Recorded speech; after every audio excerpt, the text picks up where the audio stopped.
और इधर आ जाइए, ये आड़ में है, और इधर आ जाइए। कल बात ये हो रही थी, जीव भगवान की माया के बस में है, और सबसे बड़ा संकट है मोह का। मोह सकल व्याधिन कर मूला,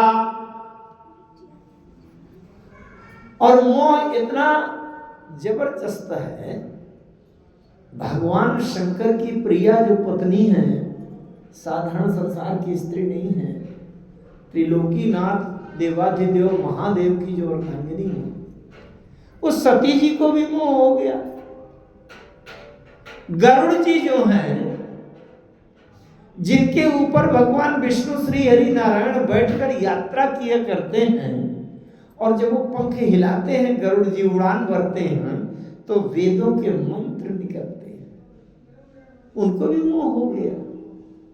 अब बताइए, जब गरुड़ जी को मोह हुआ, कल मैं यही बात कर रहा था, कल तो बड़ी महत्वपूर्ण बात ये निकली कि मोह होता क्यों है। अच्छा, हो जाए तब तो बड़ा कठिन है उससे बाहर निकलना। जैसे मैंने उदाहरण दिया था, अगर कोई रोग हो ही गया, अब रोग के कीटाणु फैल गए हमारे शरीर में, जीवन में, तब तो उससे बड़ा संयम और बहुत अच्छी औषधि हो तभी निकल पाएंगे। इससे अच्छा तो ये है कि पहले से जानकारी मिल जाए कि ये इन्फेक्शन, ये रोग होता क्यों है। तो अगर हम रोग के होने के निदान जान ले कि क्यों होता है, तो हम पहले से ऐसी सावधानी रखें कि रोग होने ही न पावे, तो औषधि उपचार संयम से तो कम सरल रहेगा। तो कल हम ये बात समझ रहे कि मोह होता क्यों है। कल जो लोग थे उन्होंने सुना है, बात को दोहराया जाना संभव नहीं है। आज हम समझेंगे कि अगर मोह हो जाता है तो फिर उसका उपाय क्या है। कल हमने एक प्रसंग लिया था कि राम जी जब युद्ध कर रहे थे, उस समय मेघनाथ ने ऐसे तांत्रिक बाणों का प्रयोग किया कि जो सांप बनकर के, जहरीले सांप, विषैले सांप बनकर पूरे शरीर में लिपट गए। एक नहीं, सांप ही सांप। बताओ आदमी कितना घबराएगा, क्या होगा। नारद जी बेचारे भगवान की स्थिति को देखकर दौड़े दौड़े गए, गरुड़ जी को लिवा लाए। चलो चलो गरुड़ जी महाराज, पक्षीराज, हमारे राम जी जो परब्रह्म परमात्मा है, सच्चिदानंद है, माया मोह से परे हैं, परम ईश है, वो हमारे बंधन में बंध गए हैं। तो गरुड़ जी आए, उन्होंने सांपों को काटकर राम जी को बंधन मुक्त कर दिया।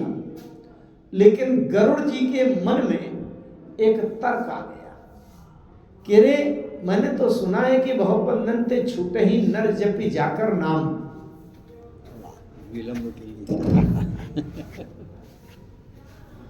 खर्व निशाचर बांधे नाक पास सोई राम।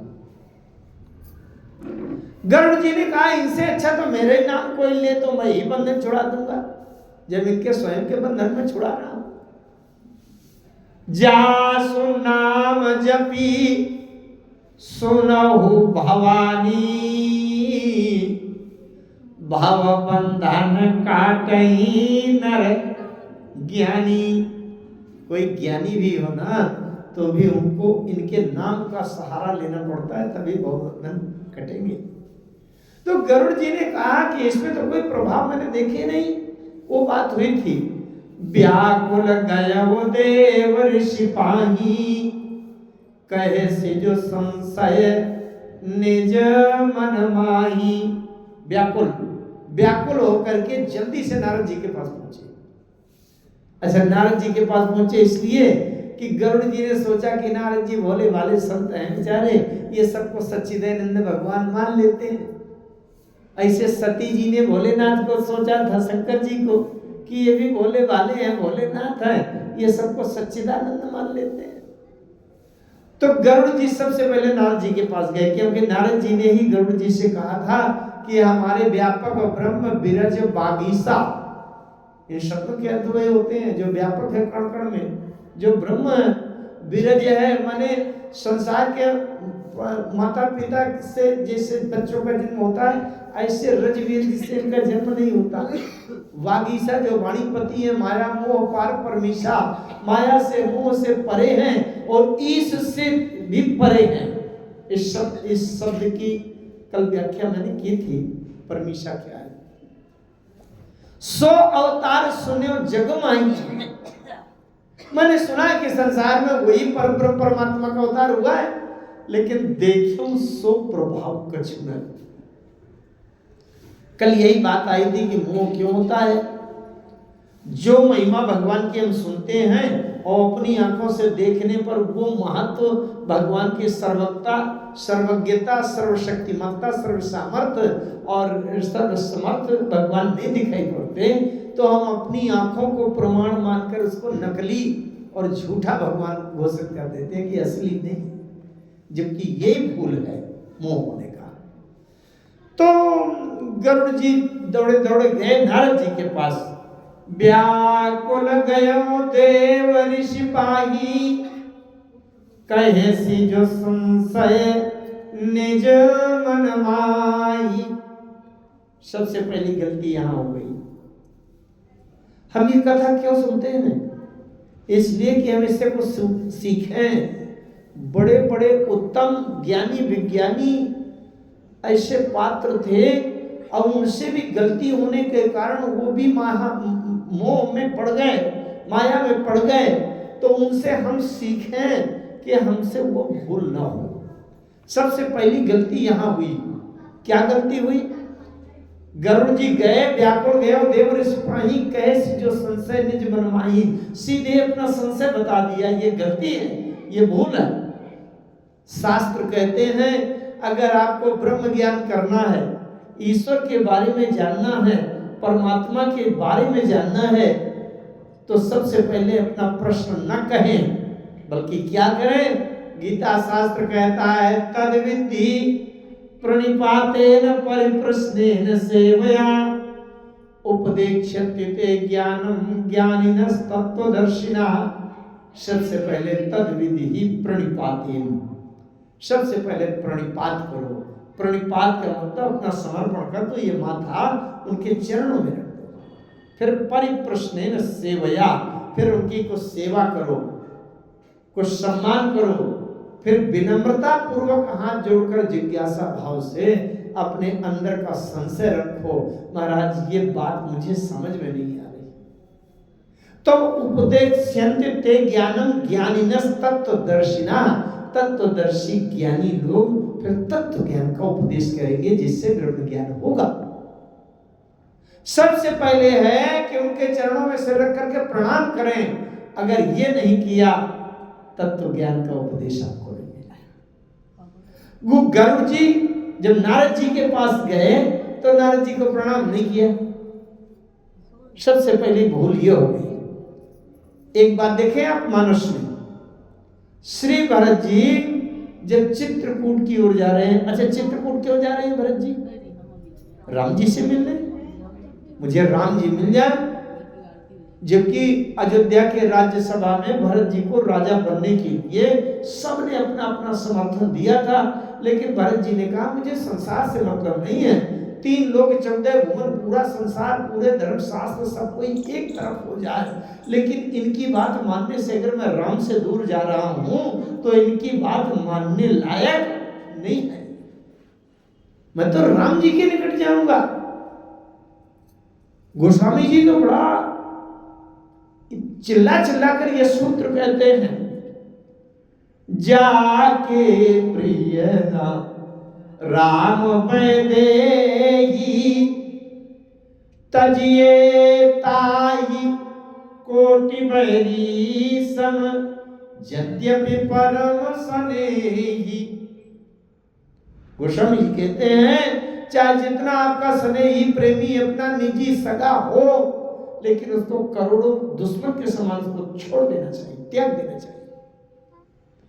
गोस्वामी जी से पूछा गया महाराज किसी ने छोड़ा कि हमें को हमसे पहले हम ही से छुड़वा रहे?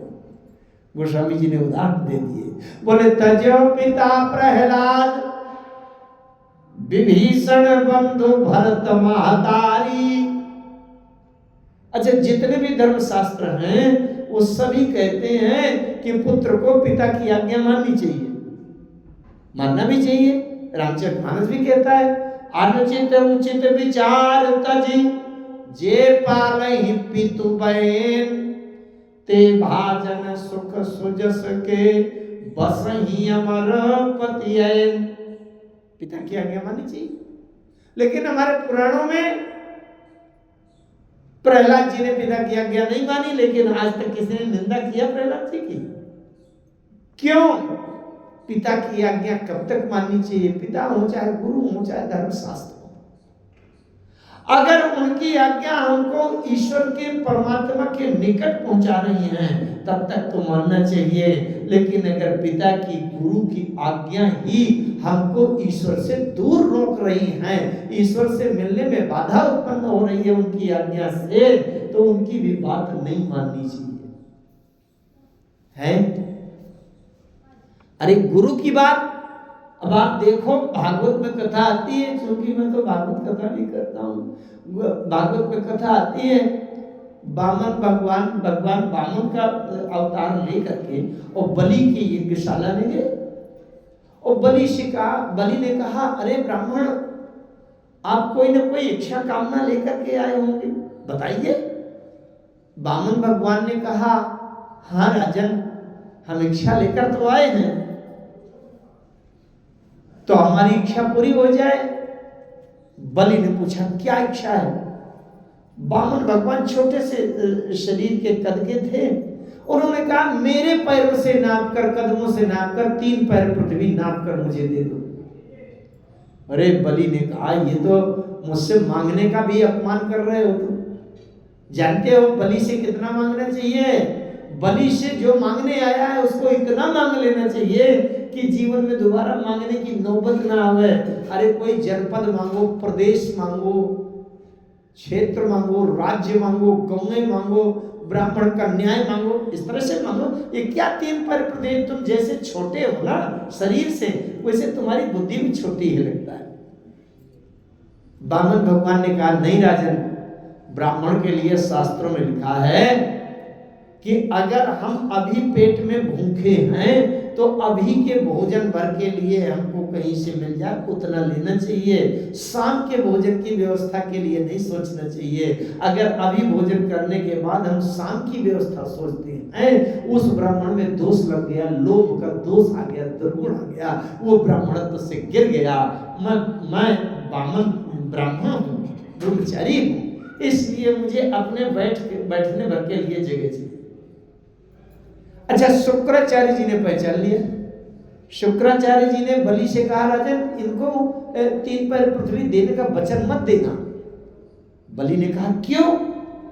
शुक्राचार्य जी ने कहा, अभी ये बामन बने हैं, ये तुम जानते नहीं हो, पहचान नहीं पाई, ये नारायण है, श्री हरि नारायण विष्णु भगवान है ये।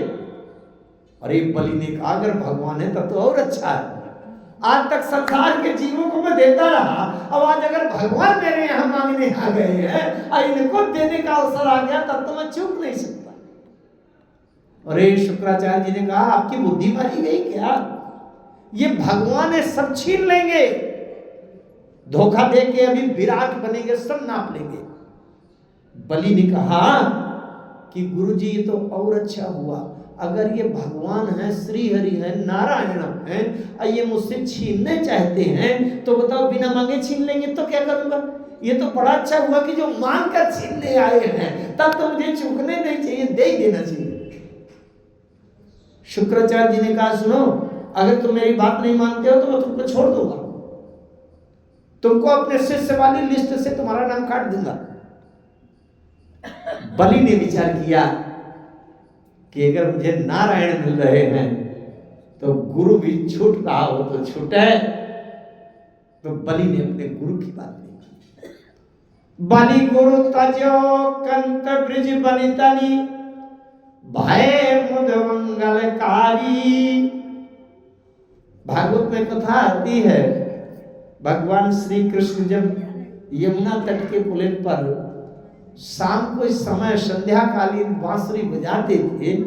गोपिकाएं सब बेसुध होकर के दौड़ पड़ती थी बांसुरी की वो सुर ध्वनि सुनकर। भगवान कृष्ण कहते थे, अरे गोपिकाओं, तुम अपने अपने पतियों को छोड़कर चली आई, ऐसे में लोग क्या कहेंगे, मर्यादा तुम्हारी कैसे सुरक्षित रहेगी। गोपिकाओं ने कितनी अच्छी बात कही। बोले, प्रभु ये पति की सेवा इसलिए की जाती है कि आप मिल जाएं, और जिसको जगत पति मिल गया हो तो संसार के पतियों की सेवा करने की बाध्यता बंधन कोई आवश्यक नहीं है स्वीकार करना। आप तो जगत पति मिल गए हैं, हम पति को क्यों मानते हैं। मानस में वाक्य आता है, पति देवता सुतीय महु मातु प्रथम तवरेक, माता पिता गुरु पति, इन सबको हम क्यों मानते हैं। इसलिए मानते हैं कि जब तक भगवान नहीं मिले तब तक इनको भगवान की भावना से, माता को भगवान मानते हैं, पिता को भगवान मानते हैं, गुरु को भगवान मानते हैं, पति को भगवान मानते हैं। क्यों?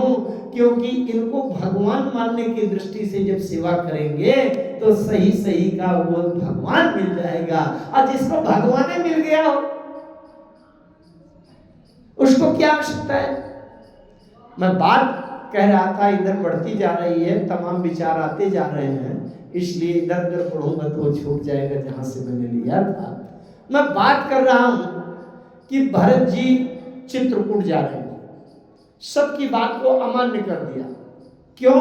भरत जी ने विचार किया, ये गुरु जी चाहे कहें, चाहे पिताजी की आज्ञा हो, चाहे राजा का आदेश हो, चाहे मंत्रियों का समर्थन हो, चाहे धर्म शास्त्रों का समर्थन हो, वहां पर पुराणों की बात आई है, शास्त्र की बात आई है, उपनिषद की बात आई है, और वेदों का मत भी बताया गया है।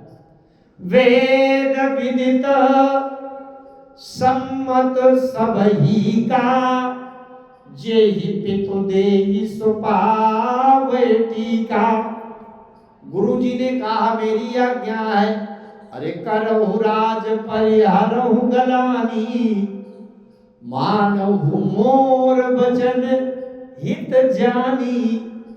लेकिन भरत जी ने विचार किया, इन सब की आज्ञा मानने से मैं राम जी के चरणों के निकट पहुंचूंगा कि दूर। विचार किया कि इनकी बात मानने से तो मैं राम जी के चरणों से दूर रह जाऊंगा, इसलिए संसार कहे तो कहता रहे, हमें केवल ये देखना है कि हम किसके आज्ञा, किसके सलाह से राम जी के चरणों के निकट पहुंचेंगे, क्योंकि हमारे जीवन का केंद्र राम जी के चरण हैं, संसार में।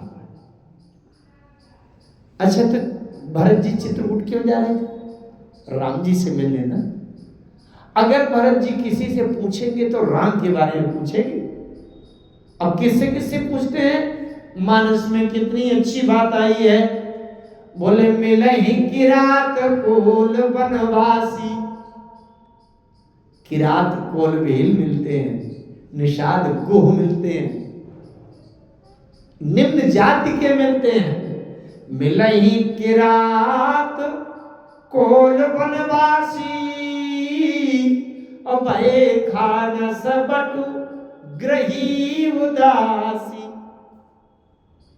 किरात कोल भील बहेलिया हिंसक व्यक्ति मिलते हैं, कोल भील मिलते हैं, जंगल में रहने वाले लोग मिलते हैं, बैखानस मिलते हैं। बैखानस कहते हैं जो जंगल में बैठकर तपस्या करते हैं। बटू माने ब्रह्मचारी, छोटे छोटे बालक विद्यार्थी मिलते हैं। ग्रही माने गृहस्थ में रहने वाले मिलते हैं। उदासी माने उदासीन सन्यासी मिलते हैं। भरत जी क्या करते हैं? सबसे पहले ध्यान दीजिएगा, मानस में कितने धर्म की कितनी सूक्ष्म मीमांसा है मानस में।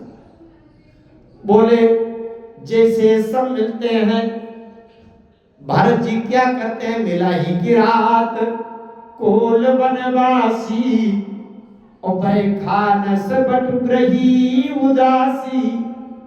करी प्रणाम पूछहि जेहि तेहि। पूछे ही बाद में, पूछते बाद में, पहले क्या करते हैं? प्रणाम करते हैं। करी प्रणाम। अच्छा भरत जी ये नहीं सोचते कि किस जाति का है, रईस है कि गरीब है, पढ़ा लिखा है कि ऐसे गंवार है ना। क्यों? क्योंकि राम के बारे में पूछना है ना। राम है ब्रह्म, अगर ब्रह्म ज्ञान की बात पूछना है तो सबसे पहले शास्त्र कहता है कि अपना शरण के चरण करो। भरत जी क्या करते हैं?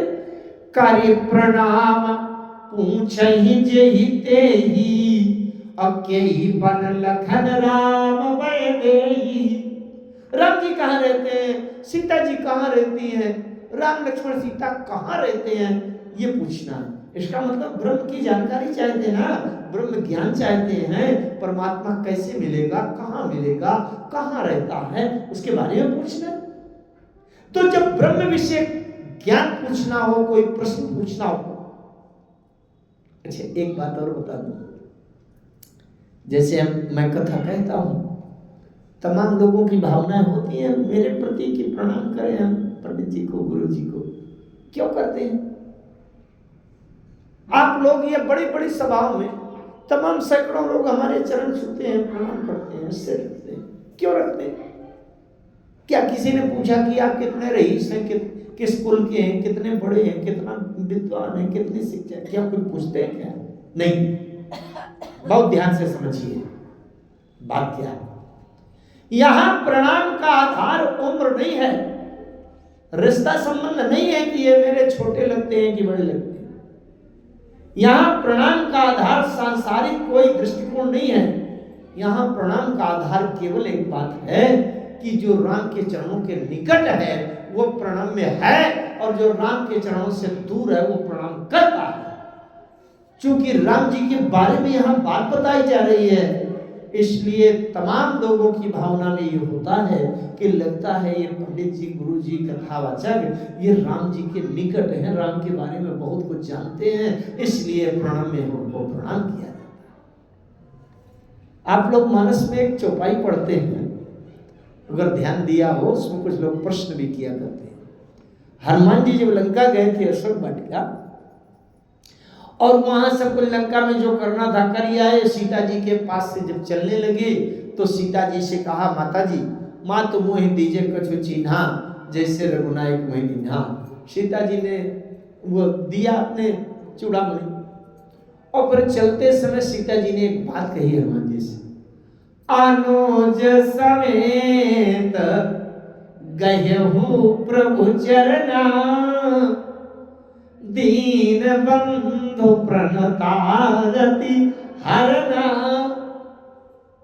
अच्छा, हमारे आप लोगों की मानसिकता से अगर सीता जी और लक्ष्मण जी हों तो किसे प्रणाम करना चाहिए? प्रणाम कौन करे भाई? तब तो हम लोग ये सोचते हैं कि सीता जी और राम जी एक एक तत्व हैं, तो लक्ष्मण जी प्रणाम करते हैं तो करना भी चाहिए। देखिए सीता जी ने क्यों प्रणाम कर लिया? अनुज समेत गए हो प्रभु चरणा। कुछ लोग खींचतान करके इधर का उधर अर्थ करते हैं, नहीं, मानस का अर्थ खींचतान करने वाला नहीं है। अनुज समेत गए हो प्रभु चरणा। अनुज माने होता है छोटा भाई, तो ये छोटे भाई को साथ में जोड़ लिया। किसके साथ में? जब छोटा भाई आ गया अनुज, तो इसका मतलब बड़े भाई के साथ में जोड़ लिया। तो अनुज समेत का तात्पर्य है हम जो व्यवहार बड़े भाई के साथ कर रहे हैं तो अनुज समेत उसी व्यवहार में अनुज को भी सम्मिलित कर लिया। इसका मतलब राम जी के प्रति जो मेरा व्यवहार, जो मेरा भाव है, वही अनुज के साथ है, लक्ष्मण के साथ। अच्छा, इसमें बात क्या है? सीता जी ने प्रणाम क्यों किया लक्ष्मण जी को? एक बात कहूं मैं, जब राम जी अयोध्या से वन के लिए जा रहे थे, उस समय सीता जी को पता चला तो सीता जी आ गई और बड़ी व्याकुल होकर के, उदास होकर के बैठ गई। कौशल्या अम्बा ने देखा, बोले राम देखो तो सीता कितनी सुकुमार है, और इसकी मानसिकता देखो, ये भी लगता है तुम्हारे साथ जाना चाहती है। मैं क्या करूं, कैसे इसको अनुमति दूं तुम्हारे साथ जाने?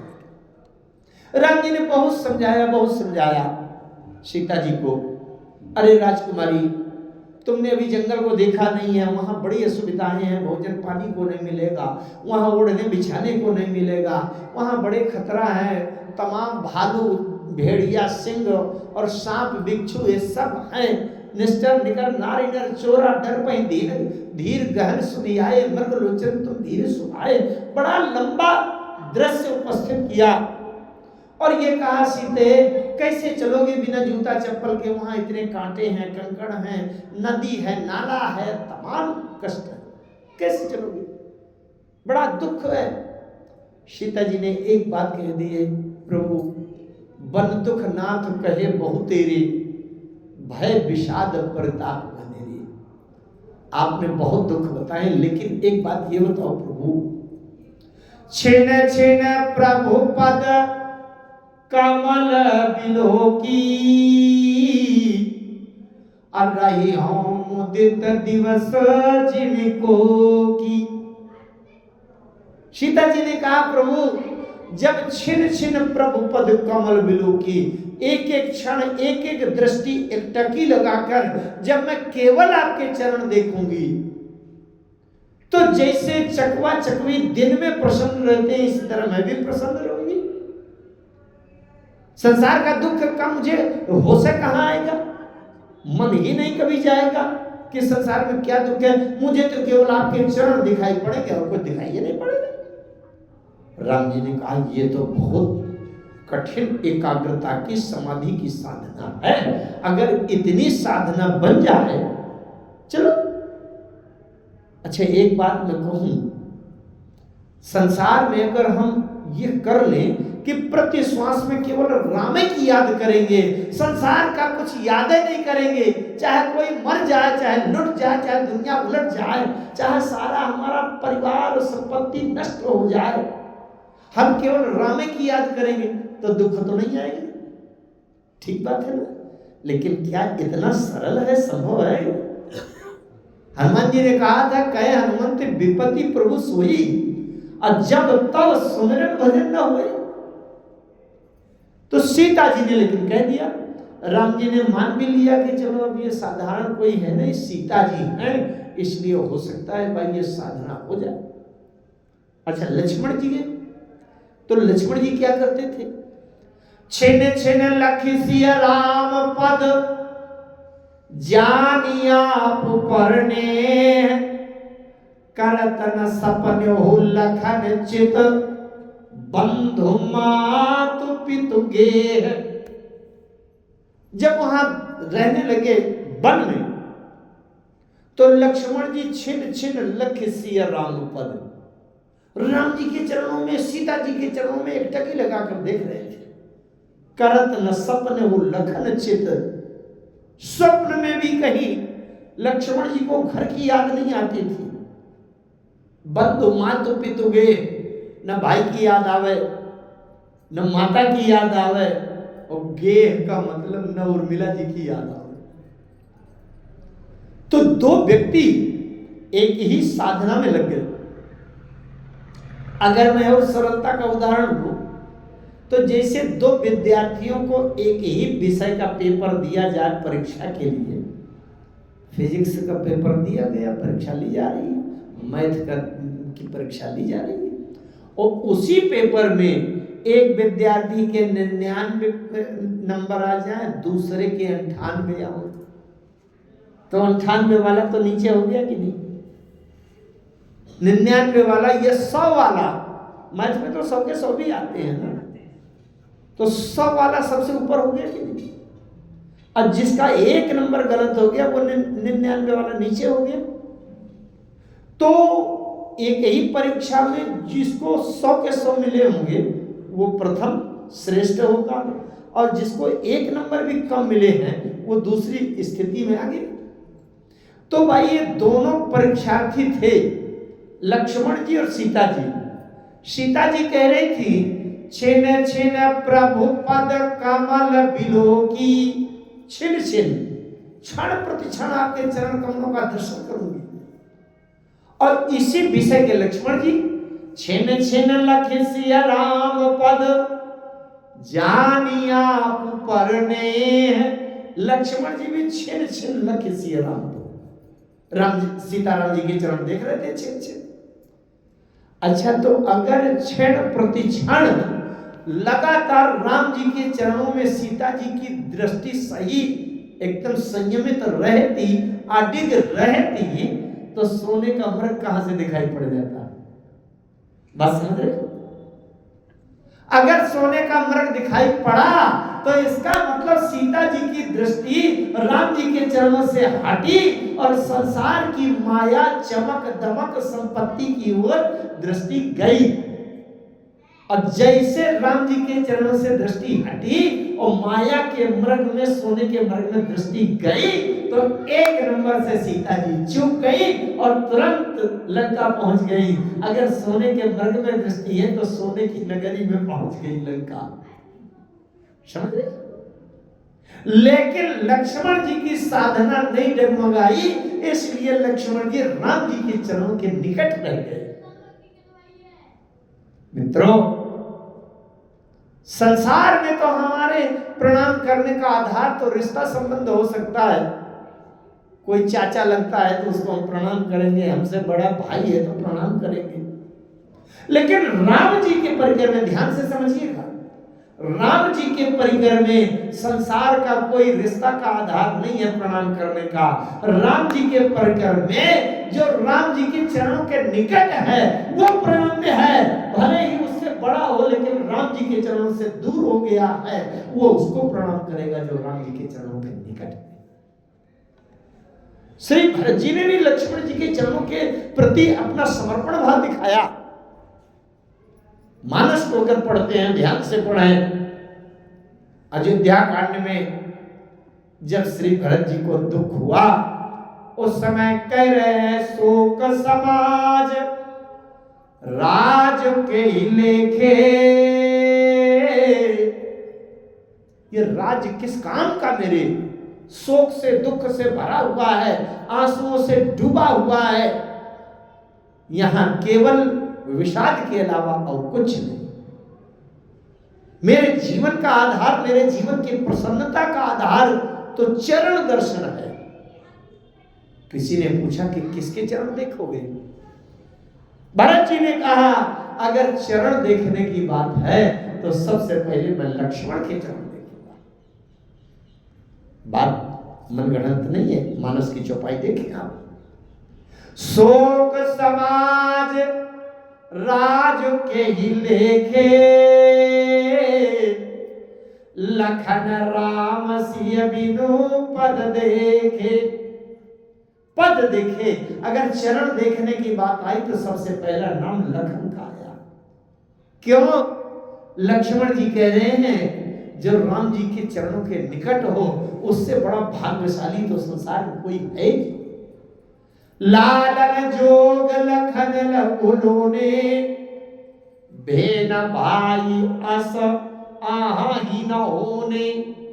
लक्ष्मण जी जैसा भाग्यशाली न कभी आज तक हुआ, न है, न होगा, जो राम जी के चरणों में इतने निकट रहे कि चाहे भैया विवाह का वातावरण हो तो लक्ष्मण जी पुष्प वाटिका में भी वही है, और चाहे पंचवटी का विषाद वाला प्रसंग हो तो भी लक्ष्मण जी राम जी के चरणों के निकट हैं।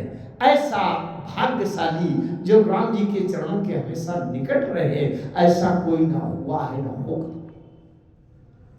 श्री भरत जी जब कोल भील और वहां के जंगल में रहने वाले प्रत्येक वर्ग, वर्ण, जाति, आयु के जो मिलते थे, उनसे जब राम के बारे में पूछते थे तो सबसे पहले प्रणाम करते थे। करी प्रणाम पूछहि जेहि तेहि, केहि बन लखन राम भय देहि। ते प्रभु समाचार सब कहाई, अब भरत ही देखि जन्म फल लाई। जय जन कहाई कुशल हम देखे, ते प्रिय राम लखन सम लेखे। जो कोई ये कह देता है कि मैंने देखा है राम जी वहां रहते हैं, भरत जी कहते हैं आपने देखा है? बोले हाँ मैंने देखा है, राम जी को देखा है। अरे तो भरत जी इसको राम के समान मान करके उसके चरणों में फिर बार बार प्रणाम कर देते हैं। जिसने राम को देख लिया है तो जानत तुम्हें वही जाई। राम को देख लेने वाला, ब्रह्म का साक्षात्कार कर लेने वाला, वो तो संत ब्रह्म के समान ही हो जाता। बात ये, आइए मैं फिर से वहां चर्चा पहुंचाऊंगा। गर्ग जी को राम जी के देखने के बाद ही राम में रामत्व की पहचान नहीं हो पाई और माया लिपट गई, मोह हो गया। नारद जी के पास गए, व्याकुल गयो देवर सिपाही, कहे सी जो संशय निज मन माही। अपने मन में जो संशय था वो कह दिया। अरे नारद जी आप गए हैं, बड़े भोले भाले हैं, आप संत हैं, बड़े सीधे हैं, आप तो सबको सच्चिदानंद परब्रह्म परमात्मा मान लेते हैं। लेकिन मैं वहां गया राम जी को जब सर्प के बंधन से मुक्त करने के लिए, तो मैंने देखा तो वो कुछ है वही नहीं, वो सब नकली है, असली नहीं है, आपको धोखा हो गया। अरे नारद जी समझ गए कि इनको महामोह उपजा और तोरे, ये महामोह के जाल में फंस गए। अच्छा, तो गर्ग जी ने पूछा फिर इसका क्या मतलब? मैंने जब देखा है उसमें कोई प्रभाव नहीं, देखे सो प्रभाव कुछ नहीं।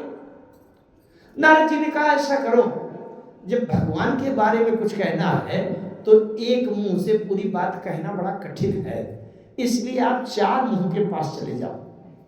दूसरी बात, हम जिस रोग की दवा न कर पाए तो हम कहेंगे कि हम तो अभी 3 साल से दवा करना सीखे हैं और हमारे पिताजी ने जीवन भर दवा किया है, तो आपका रोग ज़्यादा कठिन है तो हमारे पिताजी के पास जाओ, वो ठीक से उपाय बताएंगे, आपका उपचार कर देंगे।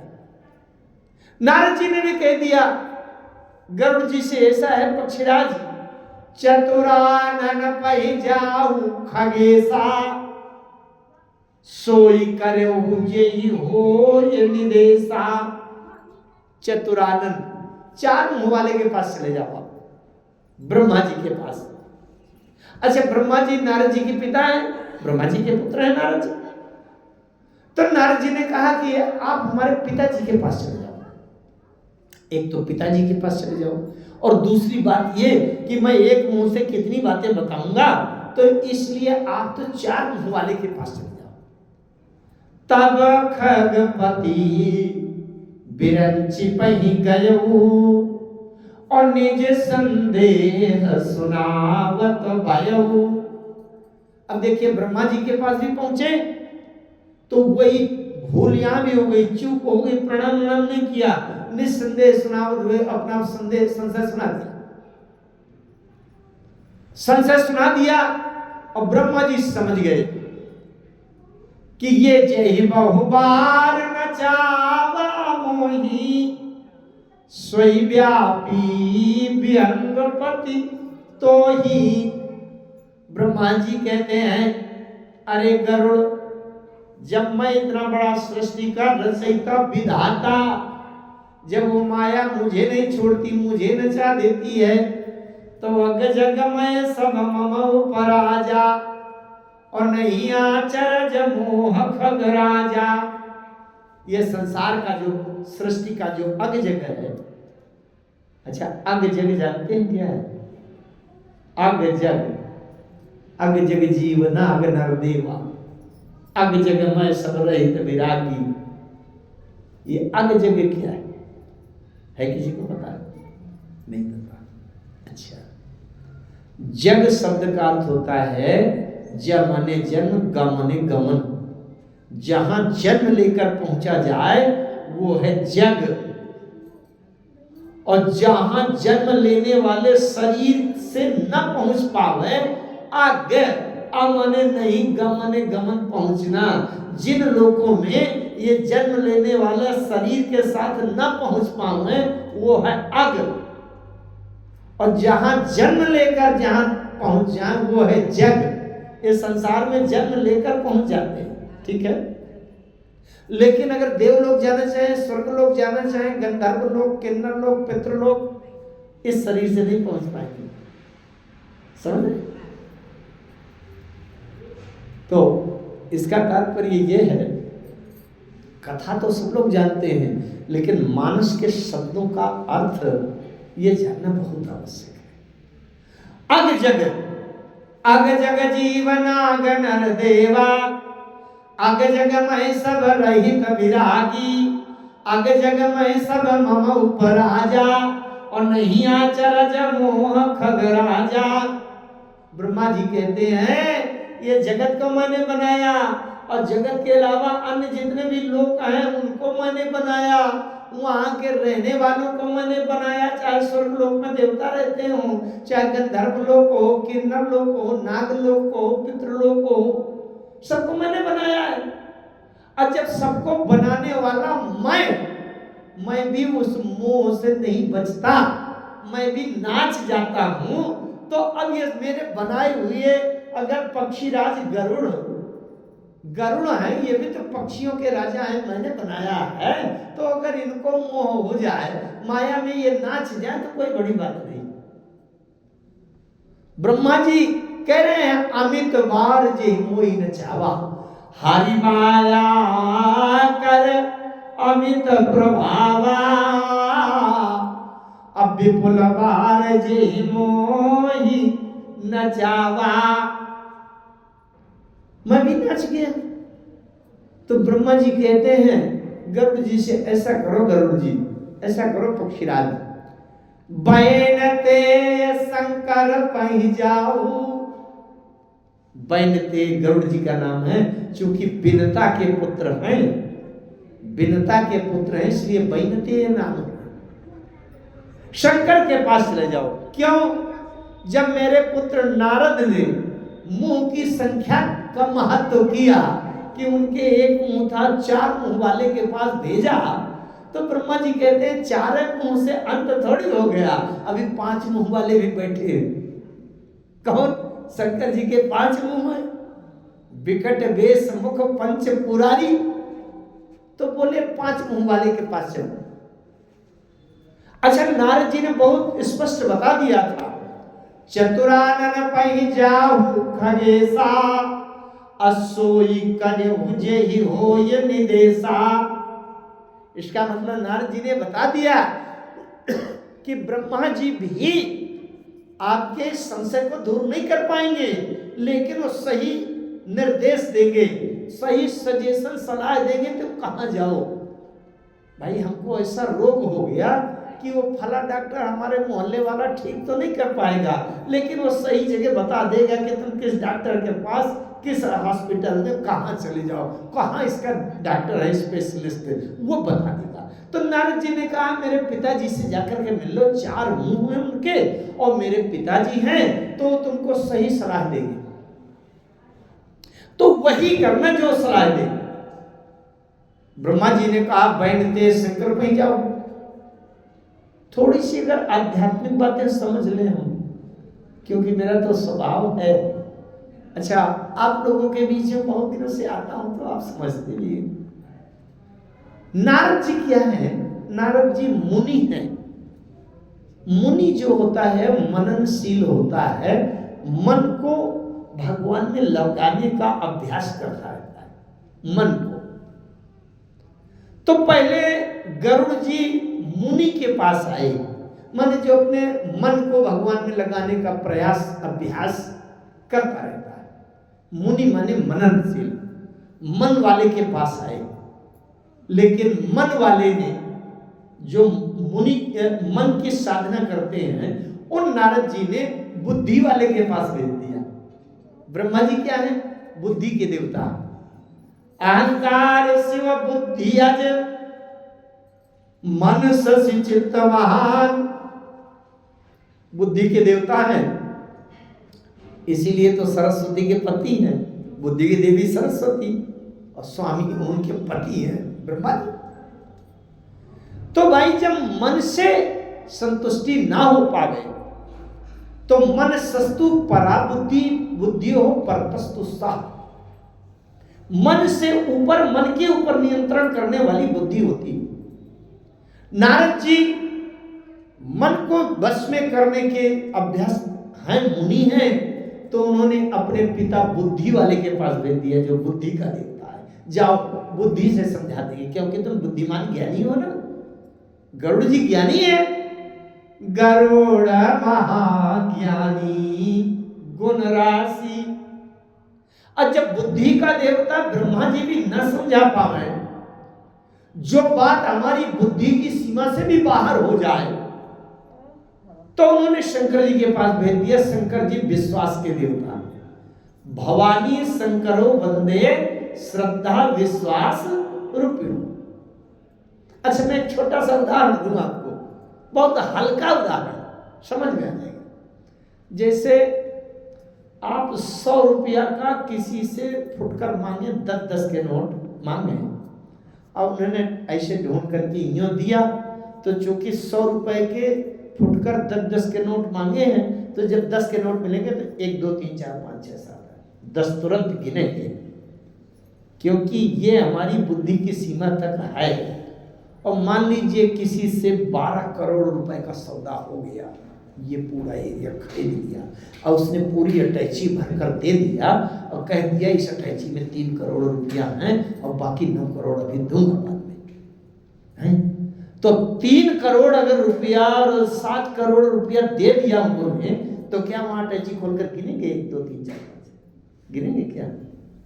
अरे वो भैया तत्काल गिनने के बस से बाहर है। तो उन्होंने कहा इसमें 7 करोड़ है, तो बोले डन, मान लिया कि 7 करोड़ है। क्यों? वो हमारी बुद्धि की सीमा से, सामर्थ्य से बाहर है, तो वहां विश्वास कर लिया जाएगा कि भैया 7 करोड़ है। बैंक से मिलती है इतनी इतनी गड्डी वो कह देते हैं ये ले जाओ 3 लाख है। अब तो बड़े बड़े नोट चलने लगे, तो 100 के नोटों की इतनी गड्डी पकड़ा दिया, वहां कोई गिनता है क्या? अरे चलो झोले में डालते हैं, मान लिया कि 3 लाख। बाद में भले 1 2 4 नोट कम निकला, लेकिन वो हमारी बुद्धि के सामर्थ्य की सीमा से बाहर है, तो वहां हम विश्वास मान लेंगे कि हाँ ये होगा। अच्छा, मान लीजिए कानपुर से लखनऊ जाना है, तो आपने नाप लिया कि 80-90 किलोमीटर है, लेकिन यहां से चंद्रमा की दूरी किसी वैज्ञानिक ने बता दिया 3 करोड़ 85 लाख किलोमीटर है, मान लिया कि है, फिर वहां कोई नापने नहीं जाएगा। समझ रहे हैं? तो भाई बुद्धि की सीमा है, ब्रह्मा जी की भी सीमा है। तो जब बुद्धि की सीमा से बाहर बात हो गई, तो ब्रह्मा जी ने कहा कि जाओ विश्वास के देवता के पास चले जाना और माथा टेक देना, और जो बात बताएंगे तुम्हारे समस्या का निवारण हो जाएगा, तुम्हारी समस्या का समाधान मिल जाएगा। शंकर जी के पास भेज दिया। जब शंकर जी के पास गए, भगवान शंकर पार्वती जी को ये घटना बता रहे हैं।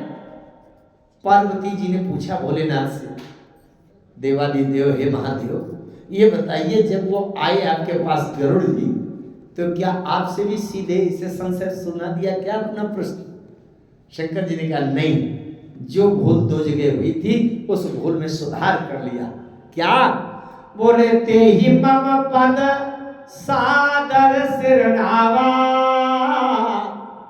अपनियापन संदेह सुनावा।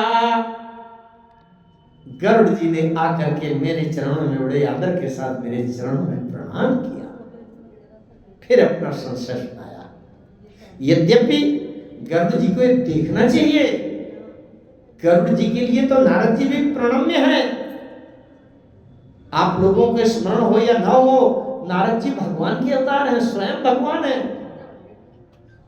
आप उसमें भागवत कथा में कभी सुने 24 अवतारों में नारद जी भगवान है, शंकादिक भगवान है, तो नारद जी भी भगवान है। अब ब्रह्मा जी तो सृष्टि के रचयिता हैं। कश्यप, महर्षि कश्यप की पत्नियों से गरुड़ जी की उत्पत्ति हुई है। कश्यप ऋषि की 13 पत्नी है, 13 पत्नी में एक बिंता नाम की पत्नी है उनकी, उनसे गरुड़ जी का जन्म हुआ है। तो ब्रह्मा जी की बात माननी चाहिए, लेकिन नहीं माने। अपने को इतने अहम में स्थित कर लिया कि जब मेरे पंख हिलाने से वेद मंत्र निकलते हैं, तो समझाओ मुझे कैसे समझाते।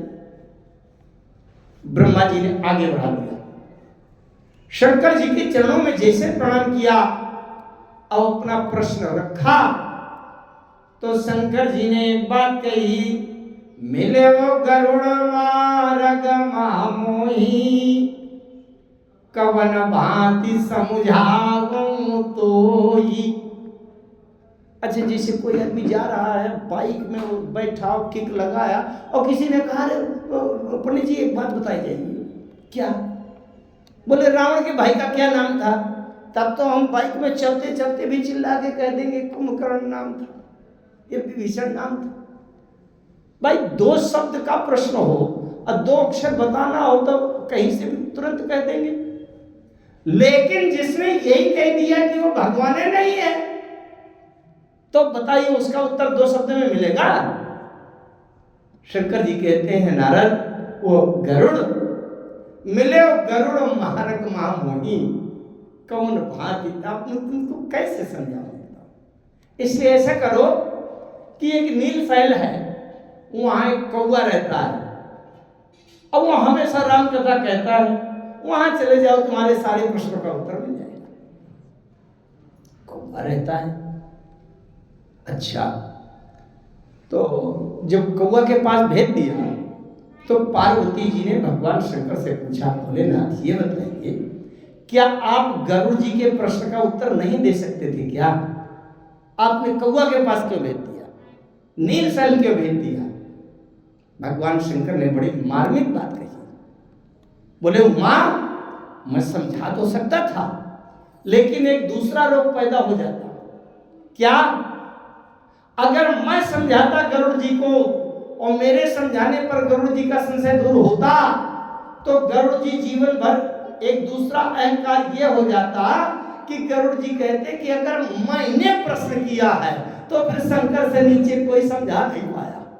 ये दूसरा अहंकार पैदा हो जाता है कि मैं इतना ऊंचा प्रश्न करने वाला हूं कि अगर मैंने प्रश्न किया, और लोगों के प्रश्नों का उत्तर तो नारद भी दे देते हैं, साधारण गुरु लोग दे देते हैं, लेकिन अगर मैंने प्रश्न किया है तो फिर शंकर के नीचे कोई समझा नहीं पाया, ये अहंकार ऊपर से हो जाएगा। अच्छा, शंकर भगवान ने बड़ी मार्मिक बातें बताई। मार्मिक बातें ये बताई, एक बार एक कथा आती है कि वैकुंठ में जहां भगवान श्री हरि नारायण रहते हैं, विष्णु भगवान, वहां वैकुंठ में महलों के द्वार पर गरुड़ जी बैठे रहते हैं।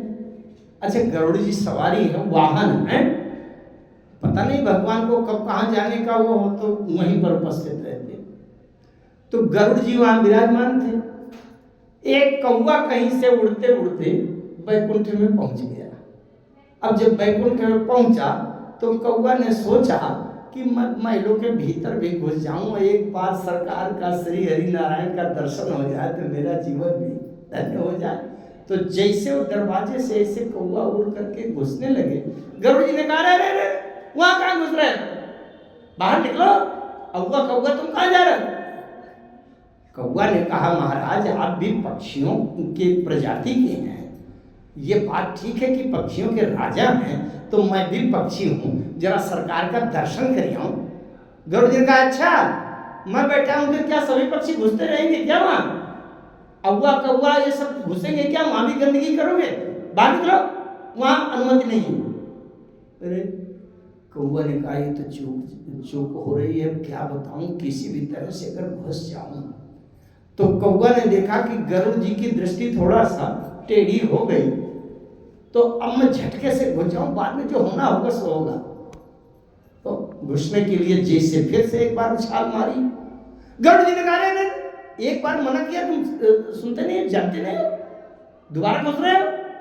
गरुड़ जी ने कौवा को पकड़ लिया और अपने पंख के नीचे ऐसे जरा सा दबा दिया। अब गरुड़ जी महान शक्तिशाली, गरुड़ जी के बल का कहीं पारावार है। अब कौवा छोटा सा पक्षी, और जैसे गरुड़ जी ने अपने पंख में दबाया तो कौवा बेचारा कां कां कां करने लगा। अब भगवान तो सबके जीवों की बात जानते हैं। श्री हरि नारायण भगवान विष्णु दिखा रही है, मेरे यहाँ कोई किसी को सता रहा है, निर्बल को, कमजोर को। भगवान ने देखा तो गरुड़ जी अपने पंख के नीचे कौवा को दबाए थे, अरे भगवान ने कहा गरुड़ जी का छोटा सा पक्षी है, क्यों दबा रहे हो, क्यों सता रहे हो, बेचारा वो मर जाएगा, क्या के लिए? गरुड़ जी ने कहा अरे प्रभु बताओ कौवा तक घुस रहा है आपके महलों में। भगवान ने कहा तो घुसने दो। अरे घुसने दो, ये मेरी बराबरी करता है, सोचता है कि गरुड़ जी बैठे तो मैं भी यहां घुस जाऊंगा। तो मैं इतना बड़ा ज्ञानी कि मेरे पंख हिलाने से वेद मंत्र निकलते हैं, तो मेरे बराबर ज्ञानी थोड़ी कि घुस जाए। ये तो अधम पक्षी है, मांसाहारी है, अजाने वहां गंदगी कर देगा। लेकिन भगवान ने कहा नहीं नहीं नहीं छोड़ दो, जब दर्शन का अभिलाषी है तो दर्शन कर लेने दो।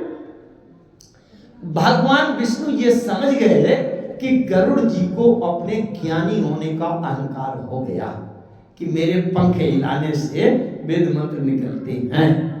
तो वही भगवान विष्णु जब राम के रूप में यहाँ लीला कर रहे हैं तो गरुड़ जी के मन में बुद्धि में ऐसा मोह भ्रम पैदा कर दिया कि बेटा तुम जो ज्ञानी होने का अहंकार है वो जब तुम जाकर के कौवे के चरणों में माथा टेक कर और हाथ जोड़कर बैठोगे कि कहोगे राम कथा सुनाओ, तभी तुमको राम को पहचानने का ज्ञान उत्पन्न होगा। कौवे के चरणों में माथा टेकना पड़ेगा। ये कथा भगवान शंकर ने कहा ताते मान में समझावा और रघुपति कृपा मरम में पावा कि कबहू कीन ओ ये अभिमाना सो खोए जा कृपा निधाना। गरुड़ जी को जो अहंकार था कि मैं बड़ा ज्ञानी हूं, इसका अहंकार दूर करने के लिए राम जी ने ऐसा मोह का चक्कर फंसाया कि जब तक कौवा के चरणों में सिर रखकर प्रणाम नहीं करोगे तब तक तुमको राम के पहचानने का ज्ञान नहीं प्राप्त होगा, वो दृष्टि नहीं प्राप्त। एक तो कारण ये, और दूसरे भगवान शंकर ने कहा कि कछूते ही ते पुनि मैं नहीं राखा समझे खग खगही कहे भाखा। एक पक्षी की बात समझ पाएगा। शंकर भगवान ने कहा मिले गरुड़ मारक महामोही, रास्ते में चलते हुए मिले हो, कैसे समझाऊं, अब तब ही हो सब संशय भंगा, जब बहुकाल करिए सत्संगा। भगवान शंकर ने नीलशैल की ओर उसने गरुड़ जी को भेज दिया। नीलशैल में जब जाते हैं गरुड़ जी और किस प्रकार से उनका मोह दूर होता है, क्या होता है, कैसे प्रश्नोत्तर होते हैं, हमारे जीवन में भी वो स्थिति कैसे आवे कि मोह संशय भ्रम दूर हो और हम राम के रामत्व को पहचान सकें। मनुष्य का जीवन केवल इसीलिए मिला है कि हम अदृश्य परमात्मा को देख करके अनुभव करें, पहचाने और परमात्मा को ब्रह्म को पहचान करके उसी में समर्पण कर दें। यही हमारे जीवन की सफलता है। इसीलिए सत्संग होता है, सद्गुरुओं के चरणों में इसीलिए माथा रखते हैं, इसीलिए भगवान की ये कथा कहते हैं, सुनते हैं, जिसकी चर्चा हम आगे की सभाओं में करेंगे। आइए दोबारा भगवान की शरणागति और वाणी को